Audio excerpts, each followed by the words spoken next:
Rupture des stocks des médicaments dans certaines zones de santé qui s'approvisionnaient à la centrale des distributions des médicaments essentiels de Chikapa, Sedimet en sigle. Après son incendie survenu le 24 janvier dernier, les autorités sont appelées à pallier à cette situation pour éviter des cas de mort dans la population. Félix Kapalaï pour le point. 2 semaines après l'incendie de la Sedimet, centrale de distribution essentielle de médicaments pour la province du Kasaï, vue de Chikapa, les difficultés sont maintenant visibles dans des différents centres de santé qui s'approvisionnent souvent en médicaments par des zones de santé.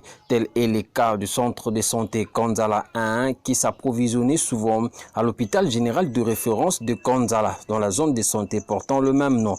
Des difficultés sont énormes, explique Jean-Paul Kazadi, infirmier titulaire et responsable du centre de santé Kanzala 1, qui demande aux autorités de la province de pouvoir penser à cela aux partenaires. Pour ce dossier-là, les conséquences sont vraiment visibles et palpables parce que des fois, quand on avait assez de médicaments, les malades prenaient régulièrement. Voilà que cette fois-ci, il y a rupture, les malades se plaignent. Il n'y a plus de médicaments. Même ce matin, comprenez, il y a beaucoup de malades qui attendent qu'ils sortent les médicaments pour leur donner. C'est vraiment un problème et surtout pour les enfants de moins de 5 ans que nous prenions souvent en charge et aussi les adultes. Plus de médicaments suite à cet incendie-là, créer vraiment des problèmes et que les maladies seront maintenant multiples dans la société. Et des fois, les produits de santé, c'était des produits tellement félicités. Quand les enfants prenaient ces médicaments, ils étaient tellement guéris. C'est pour cela, vraiment, nous demandons une aide, vraiment qu'il y ait une urgence des autorités pour qu'il y ait vraiment encore des médicaments dans la structure pour aider les malades. Rappelons que la Sedimet avait pris feu le 24 janvier 2020 et cela a causé la perte totale de médicaments qui approvisionnaient des usines de santé au Kasaï, Chikapaville, Félix Kapalaï, Chisenge, Biwan.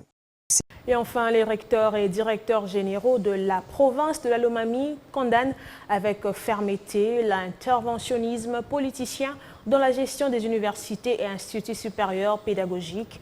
Ils l'ont fait savoir lors de la conférence provinciale des chefs d'établissement tenue à Cabinda, chef-lieu de la province. Sylvain Fizé pour plus de détails.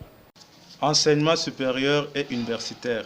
Conférence provinciale des chefs d'établissement de la province de Lomami. Nous, membres des différents comités de gestion des établissements de l'enseignement supérieur et universitaire, réunis au sein de la conférence provinciale des chefs d'établissement de la province de Lomami, sous la houlette de son président, le professeur Jean Kilulantambwe, recteur de l'université de Cabinda, avons décidé ce qui suit.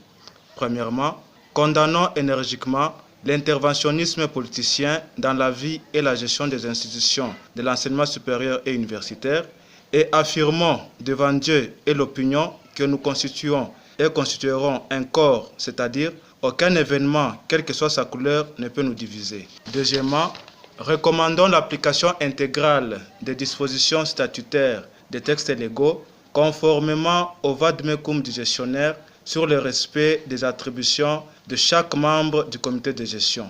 Troisièmement, préconisons la restauration du climat d'entente entre tous les membres des différents comités de gestion. Quatrièmement, favorisons une étroite collaboration entre les établissements de l'enseignement supérieur et universitaire. Cinquièmement, soutenons fermement la culture de la tolérance, l'humilité, la cohésion, l'esprit critique entre les membres des différents comités de gestion et les autres collaborateurs.